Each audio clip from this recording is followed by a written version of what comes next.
അസ്സലാമു അലൈക്കും വറഹ്മത്തുള്ളാഹി. പ്രിയപ്പെട്ടവരെ, പരിശുദ്ധ പ്രവാചകൻ്റെ പ്രവാചകത്വം ബോധ്യപ്പെടുത്തുന്ന ചില കാര്യങ്ങളാണ് കഴിഞ്ഞ 2 വീഡിയോകളിലൂടെ ഞാൻ പറഞ്ഞുകൊണ്ടിരുന്നത്.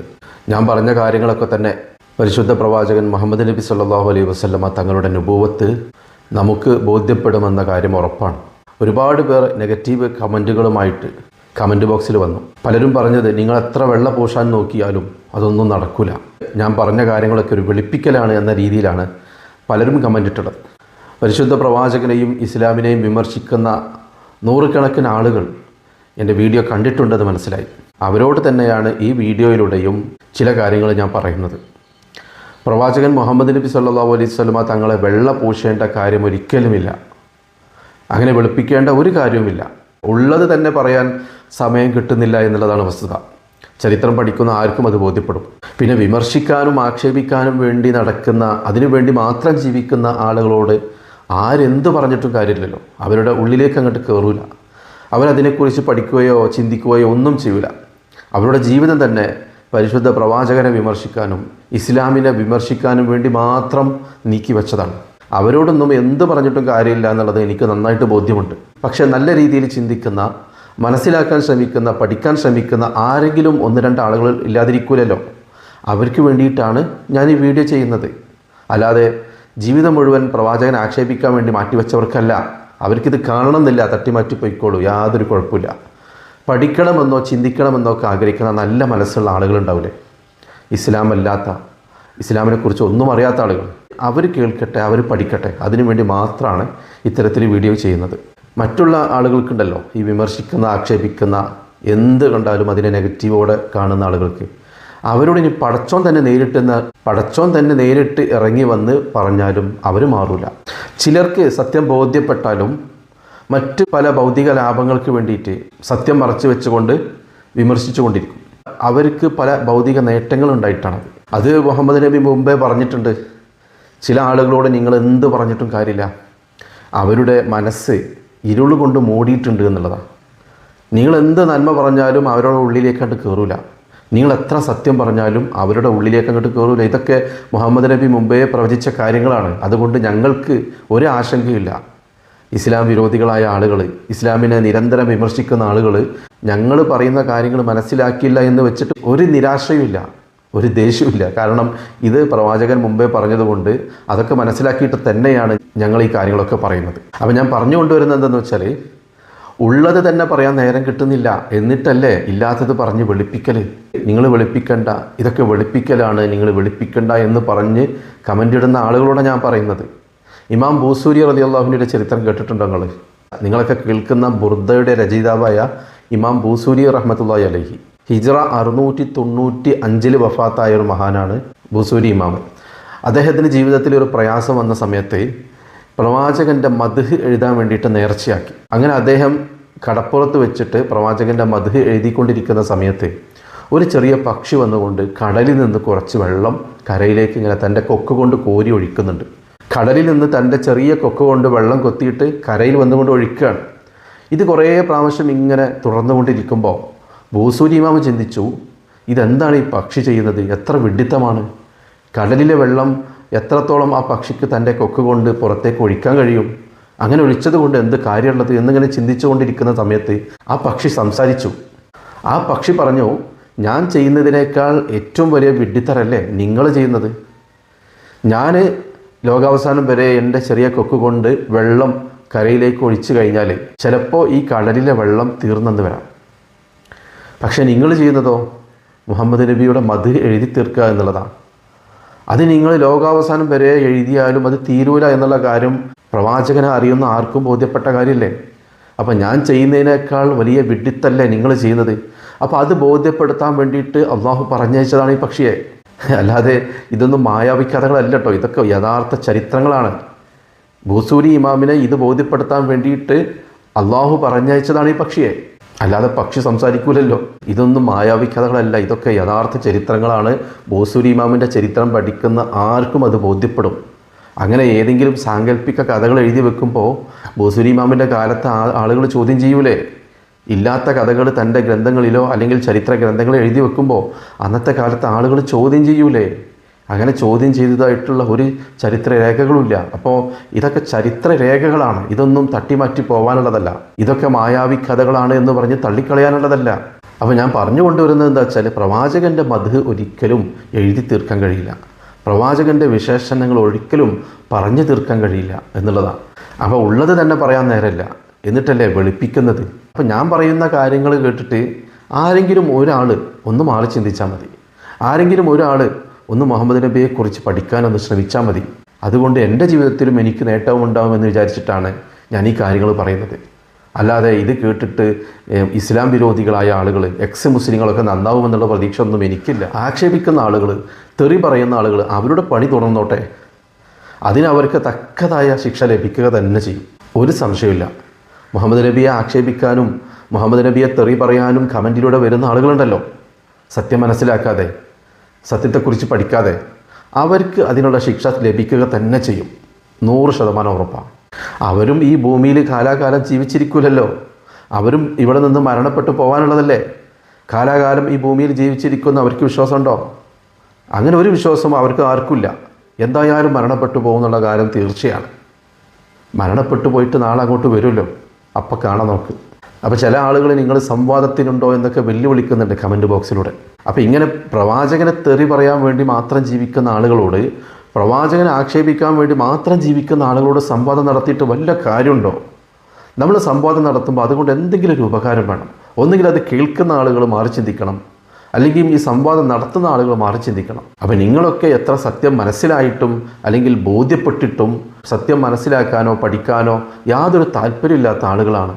അല്ലെങ്കിൽ എന്തെങ്കിലും ഭൗതിക നേട്ടങ്ങൾക്ക് വേണ്ടി ഇസ്ലാമിനെയും പ്രവാചകനെയും നിരന്തരമായിട്ട് ആക്ഷേപിക്കുന്ന ആളുകളാണ്. അപ്പോൾ അത്തരക്കാരുടെ സംവാദം നടത്തിയിട്ട് എന്ത് കാര്യമുള്ളത്?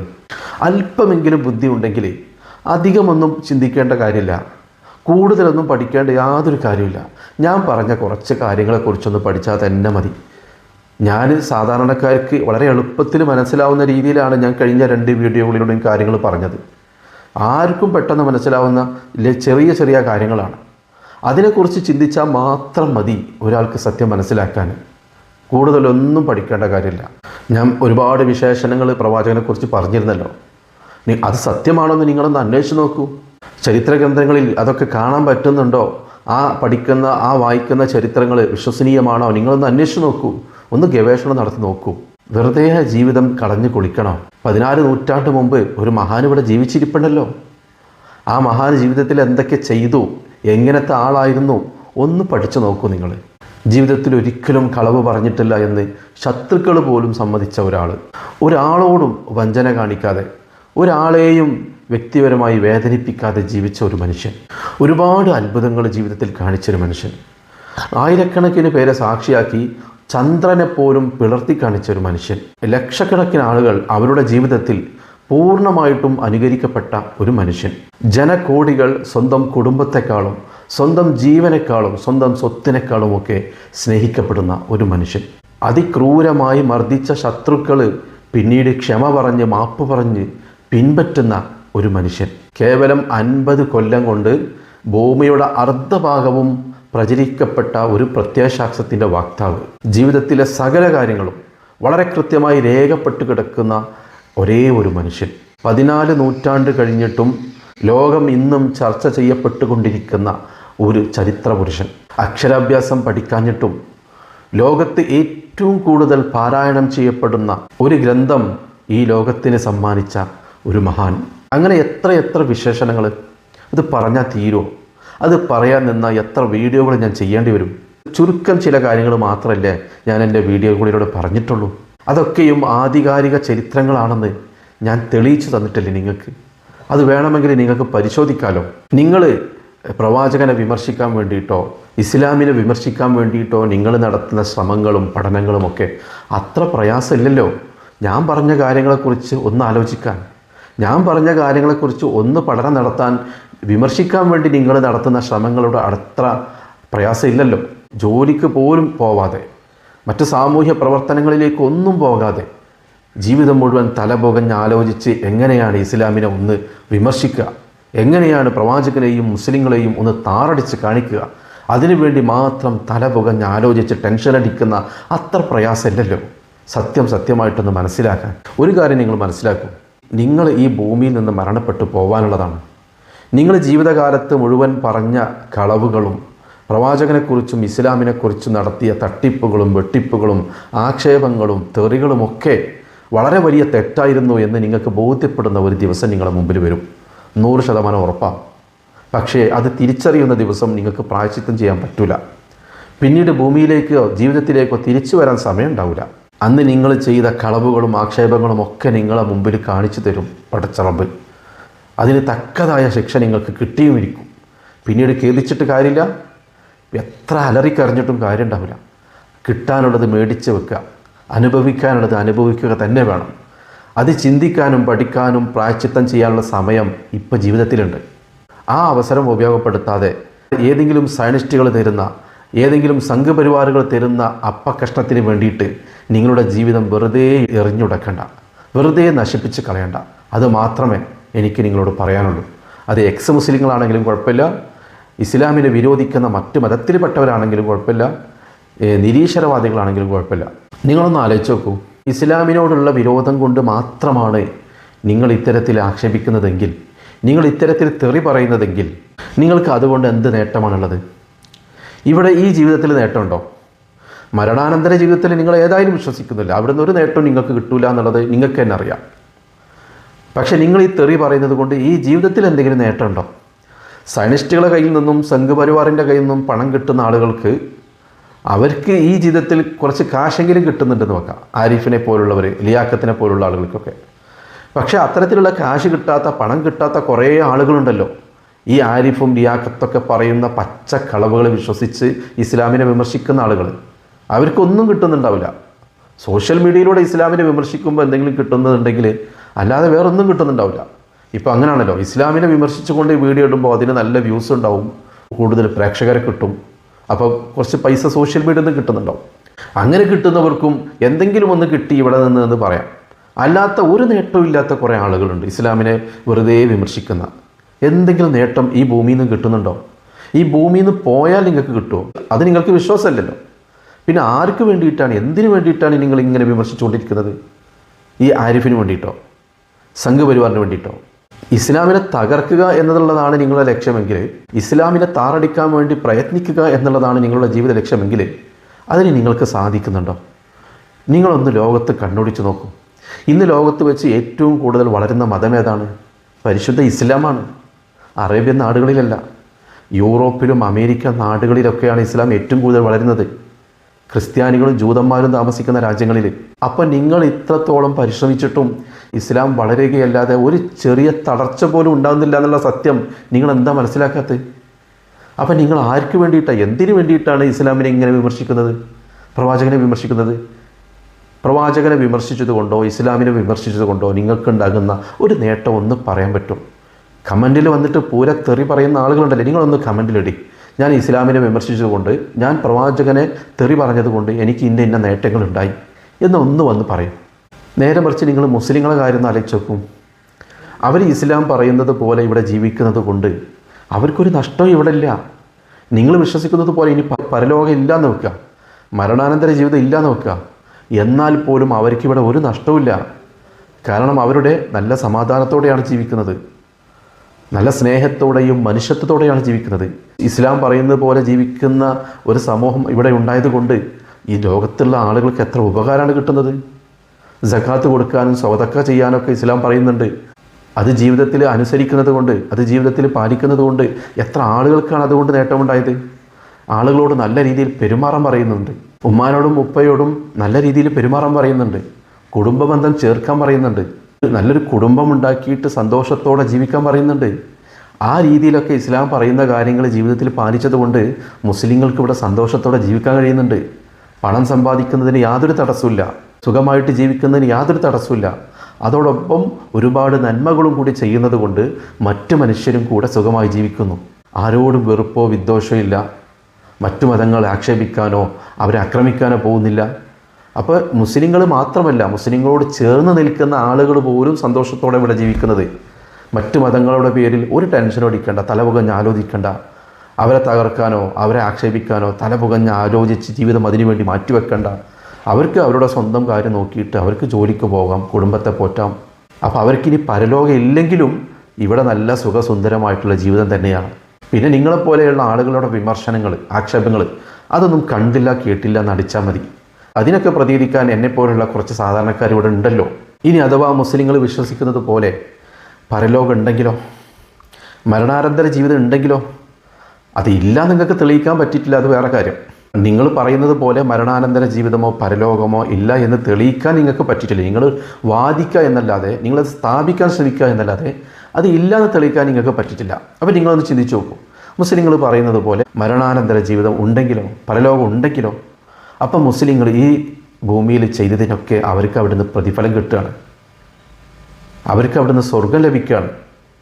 നിങ്ങൾക്കോ ജീവിതകാലം മുഴുവൻ ഇസ്ലാമിനെ ആക്ഷേപിച്ചതുകൊണ്ട് അതിഭീമാകാരമായ അതിഭയാനകമായ നരകശിക്ഷ അനുഭവിക്കേണ്ടവർ അനുഭവിക്കുക തന്നെ വേണം. അപ്പോൾ നഷ്ടം ആർക്കുള്ളത്? നഷ്ടം നിങ്ങൾക്ക് തന്നെയാണ്. ഈ ഭൂമിയിൽ നിന്നും സമാധാനം കിട്ടുന്നില്ല, മരിച്ചു ചെന്നാൽ അവിടെ നിന്നും സമാധാനം കിട്ടുന്നില്ല. മുസ്ലിങ്ങൾക്ക് ഇസ്ലാം പറയുന്നത് പോലെ ജീവിച്ചതുകൊണ്ട് ഭൂമിയിൽ നിന്നും സമാധാനത്തോടെ സന്തോഷത്തോടെ ജീവിക്കുന്നു, മരിച്ചു ചെന്ന് അവിടെ ചെന്നാലും സമാധാനത്തോടെ സന്തോഷത്തോടെ ജീവിക്കുന്നു. എങ്ങനെ നോക്കിയാലും നഷ്ടം നിങ്ങൾക്ക് തന്നെയാണ്.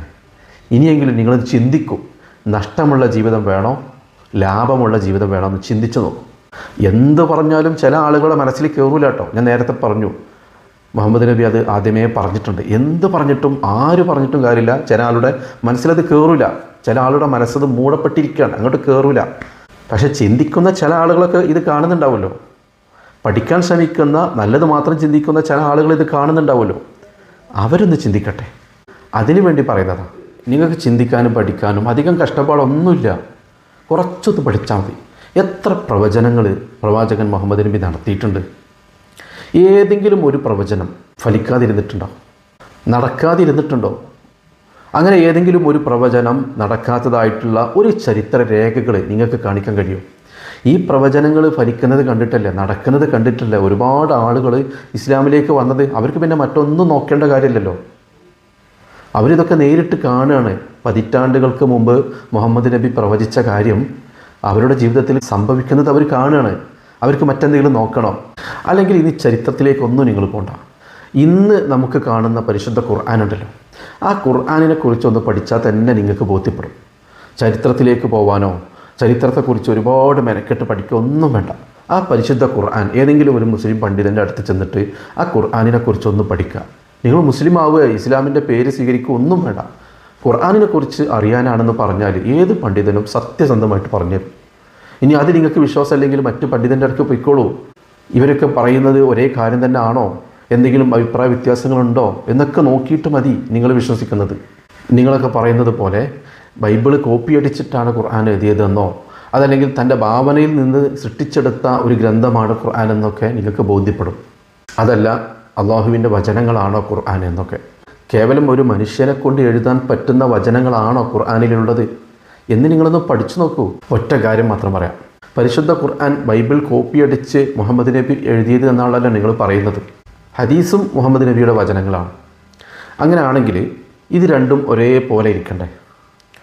ഒരു എഴുത്തുകാരൻ എഴുതിയ പുസ്തകങ്ങളൊക്കെ ഏകദേശം ഒരേ രീതിയിലായിരിക്കും, ഒരേ ശൈലിയായിരിക്കും, ഒരേ പദപ്രയോഗങ്ങളായിരിക്കും. അപ്പോൾ പ്രവാചകൻ മുഹമ്മദ് നബി എഴുതുന്ന പരിശുദ്ധ ഖുർആനും ഹദീസും ഒരേ ശൈലിയിലായിരിക്കണം, ഒരേ പദപ്രയോഗങ്ങളായിരിക്കും. ഇത് രണ്ടിനെക്കുറിച്ച് നിങ്ങളൊന്ന് പഠനം നടത്തി നോക്കും. ഇത് രണ്ടും ഇന്ന് ലഭ്യമാണ്. സഹീഹായ ഹദീസ് നോക്കുമ്പോൾ ബുഖാരി ഉണ്ട്, ഞാൻ കഴിഞ്ഞ വീഡിയോയിൽ പറഞ്ഞ പോലെ. ഈ ബുഖാരി എന്ന കിതാബും പരിശുദ്ധ ഖുർആൻ എന്ന ഗ്രന്ഥവും നിങ്ങളൊന്ന് എടുത്തു വെച്ചിട്ടൊന്ന് പഠനം നടത്തും. ഇത് രണ്ടും ഒരേ ശൈലിയാണോ, ഒരേ പദപ്രയോഗങ്ങളാണോ എന്നൊക്കെ. അതിലെ വ്യത്യാസങ്ങൾ നിങ്ങൾക്ക് തീർച്ചയായിട്ടും ബോധ്യപ്പെടും. ഒരാളല്ല അത് രണ്ടും എഴുതിയത് എന്ന് നിങ്ങൾക്ക് ബോധ്യപ്പെടും. അത്യാവശ്യം പഠനം നടത്താൻ പറ്റുന്ന, ഗവേഷണം നടത്താൻ പറ്റുന്ന ആളുകളാണെങ്കിൽ നിങ്ങൾക്കത് ബോധ്യപ്പെടും. ഇത് രണ്ടും ഒരാളല്ല എഴുതിയത് എന്നുള്ളത്. ഒരുപാട് വ്യത്യാസങ്ങളുണ്ട്. ഇനി അത് മാത്രമാണോ? ഈ ശൈലിയിലും രീതിയിലും പദപ്രയോഗങ്ങളിലുള്ള വ്യത്യാസം മാത്രമാണോ? അല്ല, അതുമല്ല. സഹസ്രാബ്ദങ്ങൾക്ക് മുമ്പുള്ള പല കാര്യങ്ങളും പരിശുദ്ധ ഖുർആനിൽ കാണാം. അപ്പം നിങ്ങൾ പറയും അത് ബൈബിളിൽ നിന്ന് കോപ്പി അടിച്ചതല്ലേ എന്നുള്ളത്. ബൈബിളിൽ ഇല്ലാത്ത ഒരുപാട് കാര്യങ്ങളുണ്ട്. ഇപ്പോൾ സഹസ്രാബ്ദങ്ങൾക്ക് മുമ്പ് മൂസാ നബിയുടെ കാലഘട്ടത്തിൽ ഈജിപ്തിലെ ഭരണാധികാരികൾക്ക് പറയുന്നത് ഫിർഔൻ എന്നായിരുന്നു. എന്നാൽ അതിനു മുമ്പ് യൂസുഫ് നബിയുടെ കാലഘട്ടത്തിൽ അന്ന് ഈജിപ്തിലെ ഭരണാധികാരികൾക്ക് പറയുന്ന പേര് മലിക്ക് എന്നായിരുന്നു. ഈ ഫിർഔൻ എന്നുള്ളത് മുഹമ്മദ് നബിയുടെ കാലഘട്ടത്തിലെ ഒരു ഗ്രന്ഥങ്ങളിലും കാണാൻ പറ്റാത്ത കാര്യമാണ്. ഒരാൾക്കും അറിയില്ല. മുസാ നബിയുടെ കാലത്തുണ്ടായിരുന്ന ഭരണാധികാരികൾ ഫിർഔൻ എന്നായിരുന്നു പറയപ്പെട്ടിരുന്നതെന്നോ അന്നത്തെ ഒരാൾക്കും അറിയില്ല. ഒരു ചരിത്ര ഗ്രന്ഥത്തിലും അത് കാണാനും പറ്റില്ല. എന്നിട്ടും പരിശുദ്ധ ഖുർആനിൽ ഫിർഔൻ എന്ന് കാണുന്നുണ്ട്. ഇത് എവിടെ നിന്ന് കിട്ടി മുഹമ്മദ് നബിക്ക്? മലിക്ക് എന്നുള്ളത് മറ്റ് ഗ്രന്ഥങ്ങളിലൊക്കെ ചിലപ്പോൾ കാണാൻ പറ്റും. പക്ഷേ മൂസാ നബിയുടെ കാലത്തുണ്ടായിരുന്ന ഭരണാധികാരികൾക്ക് ഫിർഔൻ എന്നായിരുന്നു പറയപ്പെട്ടിരുന്നത് എന്ന് മുഹമ്മദ് നബിക്ക് എവിടെ നിന്നാണ് കിട്ടിയത്? കുറേ കാലമായിട്ട് മുസ്ലിം പണ്ഡിതന്മാർ ചോദിച്ചുകൊണ്ടിരിക്കുന്ന ഒരു ചോദ്യമാണിത്. നിങ്ങൾ മറുപടി പറയണം, എവിടെ നിന്ന് അത് കിട്ടിയിരുന്നത്. ഇതുവരെ ഒരു ഇസ്ലാം വിരോധികൾക്കോ ഒരു എക്സ് മുസ്ലിമിനോ മറുപടി പറയാൻ പറ്റാത്ത കാര്യമാണിത്. ബൈബിൾ കോപ്പി അടിച്ചിട്ടാണ് ഖുർആൻ എഴുതിയതെങ്കിൽ ഫിർഔൻ എന്നുള്ള പദം അതിൽ കാണൂല, മലിക്ക് എന്നായിരിക്കും കാണേണ്ടത്. ഫിർഔൻ എന്ന പദം ഭരണാധികാരികൾക്ക് അന്ന് ആ പദമായിരുന്നു ഉപയോഗിച്ചിരുന്നത് എന്നത് എവിടെ നിന്നാണ് കിട്ടിയത്? ഇത് കഴിഞ്ഞു പോയ കാര്യം. അത് മാത്രമല്ല കേട്ടോ, ബൈബിളിലൊന്നും കാണാത്ത ഒരുപാട് കാര്യങ്ങൾ, സഹസ്രാബ്ദങ്ങൾക്ക് മുമ്പ് കഴിഞ്ഞു പോയ കാര്യങ്ങൾ, ആദം നബിയുടെ കാലത്ത്, നൂഹ് നബിയുടെ കാലത്ത്, ഇബ്രാഹിം നബിയുടെ കാലത്തൊക്കെ സംഭവിച്ച ഒരുപാട് കാര്യങ്ങൾ പരിശുദ്ധ ഖുർആനിൽ കാണാം. ബൈബിളിൽ ഇല്ലാത്ത കാര്യം തന്നെ. ഒന്ന് പഠനം നടത്താൻ ശ്രമിച്ചാൽ നിങ്ങൾക്കത് ബോധ്യപ്പെടും. കഴിഞ്ഞു പോയ കാര്യങ്ങൾ പോട്ടെ, ഭാവിയിൽ വരാനുള്ള എത്ര കാര്യങ്ങൾ ഖുർആനിൽ പറഞ്ഞിട്ടുണ്ട്. കുറേ കാര്യങ്ങൾ നമ്മൾ നേരിട്ട് കണ്ടു, കുറേ കാര്യങ്ങൾ നൂറ്റാണ്ടുകൾക്ക് മുമ്പ് കഴിഞ്ഞു പോയി. ഇനി വരാൻ പോകുന്ന എത്ര കാര്യങ്ങളുണ്ട്? ഇത് 14 നൂറ്റാണ്ട് മുമ്പ് ഖുർആനിൽ കൃത്യമായി പ്രവചിച്ച കാര്യങ്ങളാണ്. അതിങ്ങനെ പുലർന്നുകൊണ്ടിരിക്കുകയാണല്ലോ. ഇതെങ്ങനെയാണ് മുഹമ്മദ് നബിക്ക് പറയാൻ പറ്റി? ഇതെങ്ങനെ മുഹമ്മദ് നബിക്ക് ഖുർആനിൽ എഴുതി വെക്കാൻ പറ്റി? അതിനൊക്കെ ഒരു മറുപടി വേണമല്ലോ. അതേപോലെ തന്നെ പ്രവാചകൻ്റെ നൂറ്റാണ്ടുകൾ കഴിഞ്ഞ ശേഷം ശാസ്ത്ര സാങ്കേതിക വിദ്യകൾ ഉപയോഗിച്ച് മാത്രം കണ്ടുപിടിച്ച ചില കാര്യങ്ങൾ 14 നൂറ്റാണ്ട് മുമ്പ് പ്രവാചകൻ ഖുർആനിലൂടെ പറഞ്ഞിട്ടുണ്ടല്ലോ. ഇന്നും ഖുർആനിൽ അത് കാണാം. 14 നൂറ്റാണ്ട് മുമ്പ് ഇറങ്ങിയ പരിശുദ്ധ ഖുർആനിൽ നമുക്ക് കാണാൻ പറ്റും. എന്ത്? ഖുർആൻ ഇറങ്ങി നൂറ്റാണ്ടുകൾക്ക് ശേഷം ശാസ്ത്ര സാങ്കേതിക വിദ്യ ഉപയോഗിച്ചുകൊണ്ട് മാത്രം കണ്ടുപിടിച്ച ചില കാര്യങ്ങൾ. ഇതെങ്ങനെയാണ് പ്രവാചകന് അറിയാൻ കഴിഞ്ഞത്? അതിന് മറുപടിയാണല്ലോ. ഒരു ഉദാഹരണം, ബീജത്തിൽ നിന്നാണ് മനുഷ്യനുണ്ടാകുന്നത് എന്നുള്ള കാര്യം പ്രവാചകൻ്റെ കാലത്ത് ഒരാളും പറയാത്ത കാര്യമാണ്, ഒരു ഗ്രന്ഥത്തിലും കാണാത്ത കാര്യമാണ്. ഇത് ശാസ്ത്രമൊക്കെ വളർന്നു വന്ന് സാങ്കേതിക വിദ്യ ഉപയോഗിച്ച് കണ്ടുപിടിച്ചൊരു കാര്യമാണ്. ബീജത്തിൽ നിന്നാണ് മനുഷ്യനുണ്ടാവുന്നത് എന്നുള്ള കാര്യം. ആദ്യകാലത്തൊക്കെ പറഞ്ഞിരുന്നത് മെൻസസ് രക്തം കട്ട പിടിച്ചിട്ടാണ് മനുഷ്യനുണ്ടാവുന്നത് എന്നായിരുന്നു. അപ്പോൾ ഖുർആനിലൂടെ ഈ കാര്യം പറഞ്ഞപ്പോൾ, മുസ്ലിം പണ്ഡിതന്മാർ ഈ കാര്യമൊക്കെ പറഞ്ഞപ്പോൾ അന്നത്തെ ശാസ്ത്രജ്ഞരായ ആളുകൾ ഇതിനെ എതിർത്തിരുന്നു. അതൊന്നും സത്യമല്ല, അതൊക്കെ ഊഹാപോഹങ്ങളാണ്, അനുമാനങ്ങളാണ്. ഒരിക്കലും ഖുർആൻ പറഞ്ഞ കാര്യം സത്യമല്ല. മെൻസസ് രക്തം കട്ട പിടിച്ചിട്ടാണ് മനുഷ്യനുണ്ടാവുന്നത് അന്ന് ശാസ്ത്രജ്ഞർ പറഞ്ഞതാണ്. എന്നാൽ പിന്നീട് ശാസ്ത്രം അത് മാറ്റി, സാങ്കേതിക വിദ്യ വളർന്നു വന്നപ്പോൾ ആ വിദ്യ ഉപയോഗിച്ചുകൊണ്ട് തെളിയിച്ചു ബീജത്തിൽ നിന്നാണ് മനുഷ്യനുണ്ടാവുന്നതെന്ന്. ഖുർആൻ പറഞ്ഞതായിരുന്നു സത്യമെന്നുള്ളത് ശാസ്ത്രം തന്നെ തെളിയിച്ചു. ശാസ്ത്രം വളർന്നപ്പോൾ ഇസ്ലാം തളരുകയല്ല ചെയ്തിട്ടുള്ളത്. ശാസ്ത്രം വളർന്നപ്പോൾ ഇസ്ലാം സത്യമാണെന്ന് ബോധ്യപ്പെടുകയാണ് ചെയ്തത്. അന്ന് ചിന്തിച്ചു, ഇതെങ്ങനെയാണ് 14 നൂറ്റാണ്ട് മുമ്പ് ഇറങ്ങിയ പരിശുദ്ധ ഖുർആനിൽ കാണാൻ കഴിഞ്ഞത്? പ്രവാചകൻ എങ്ങനെ ഇതറിയാൻ കഴിഞ്ഞു? നിങ്ങൾ പറയണം, മറുപടി പറയണം. ചുരുക്കം ചില കാര്യങ്ങൾ മാത്രമാണ് ഞാൻ പറഞ്ഞത്. ഒരുപാട് പറയാനുണ്ട്. നിങ്ങളെ ചിന്തിപ്പിക്കുന്ന, നിങ്ങൾക്ക് പഠിക്കാൻ താല്പര്യം നൽകുന്ന ഒരുപാട് കാര്യങ്ങൾ മുഹമ്മദ് നബിയെക്കുറിച്ചും ഖുർആനിനെക്കുറിച്ചൊക്കെ ഒരുപാട് പറയാനുണ്ട്. പക്ഷേ ഇതെല്ലാം കൂടെ നമുക്ക് ഈ വീഡിയോയിൽ ഉൾപ്പെടുത്താൻ പറ്റില്ലല്ലോ, ഇതെല്ലാം കൂടി പറയാൻ കഴിയില്ലല്ലോ. അപ്പോൾ ചുരുക്കം ചില കാര്യങ്ങൾ മാത്രമാണ് ഞാൻ പറഞ്ഞത്. ആരെങ്കിലും ഒരാളെങ്കിലും ഒന്ന് ചിന്തിച്ചോട്ടെ, ഒന്ന് പഠനം നടത്തിക്കോട്ടെ എന്ന് വെച്ചിട്ട്. ഞാൻ പറഞ്ഞ കാര്യങ്ങളെക്കുറിച്ച് മാത്രം നിങ്ങൾ പഠിക്കുകയാണെങ്കിൽ നിങ്ങൾക്ക് ബോധ്യപ്പെടും ഞാൻ പറഞ്ഞതൊക്കെ സത്യമായിരുന്നോ അല്ലാതെ വെളുപ്പിക്കലായിരുന്നോ എന്ന്. പ്രവാചകൻ അന്ന് ജീവിച്ചിട്ടുണ്ടോ? ഞാൻ പറഞ്ഞ കാര്യങ്ങളൊക്കെ മുഹമ്മദ് നബിയുടെ ജീവിതത്തിൽ സംഭവിച്ചതാണോ? ഈ ചരിത്ര വസ്തുതകളൊക്കെ ആധികാരികമാണോ, യാഥാർത്ഥ്യമാണോ, കെട്ടുകഥകളാണോ? പ്രവാചകൻ്റെ ജീവിതത്തിൽ കാണുന്ന അത്ഭുതങ്ങളും പ്രവചനങ്ങളുമൊക്കെ യഥാർത്ഥത്തിൽ ഉള്ളതാണോ? ഇതൊക്കെ നിങ്ങൾക്ക് ബോധ്യപ്പെടും. ഞാൻ പറഞ്ഞത് അപ്പടി നിങ്ങൾ വിശ്വസിക്കണ്ട. ഞാൻ പറഞ്ഞ കാര്യങ്ങൾ അതിനെക്കുറിച്ചൊന്ന് പഠനം നടത്തി, ഒന്ന് ഗവേഷണം നടത്തും. ആരിഫ് പറയുന്നത് അണ്ണാക്ക് തൊടാതെ വിഴുങ്ങുന്ന നിങ്ങൾ, അല്ലെങ്കിൽ രവിചന്ദ്രൻ പറയുന്നത് അണ്ണാക്ക് തൊടാതെ വിഴുങ്ങുന്ന നിങ്ങൾ, എക്സ് മുസ്ലിങ്ങളോ ഇസ്ലാം വിരോധികളോ പറയുന്ന കാര്യങ്ങൾ അതിനെക്കുറിച്ച് ഒരു പഠനവും നടത്താതെ, അതിൻ്റെ തെളിവുകൾ അന്വേഷിക്കാതെ അണ്ണാക്ക് തൊടാതെ വിഴുങ്ങുന്ന നിങ്ങൾ, ഞാൻ പറയുന്നത് അണ്ണാക്ക് തൊടാതെ വിഴുങ്ങണ്ട, ഞാൻ പറയുന്നത് അപ്പടി നിങ്ങൾ വിശ്വസിക്കണ്ട. ഞാൻ പറഞ്ഞ കാര്യങ്ങളെക്കുറിച്ച് നിങ്ങൾ പഠനം നടത്തൂ. തെളിവുകളുണ്ടോ എന്ന് നിങ്ങൾ അന്വേഷിച്ച് നോക്കൂ. ചെറിയ രീതിയിലെങ്കിലും ഒന്ന് ഗവേഷണം നടത്തൂ. എന്നിട്ട് മാത്രം നിങ്ങൾ വിശ്വസിച്ചാൽ മതി. ഓക്കെ, അപ്പോൾ ഇത്രയും പറഞ്ഞുകൊണ്ട് തൽക്കാലം ഈ വീഡിയോ അവസാനിപ്പിക്കുന്നു. അസ്സലാമു അലൈക്കും വറഹ്മത്തുള്ളാഹി.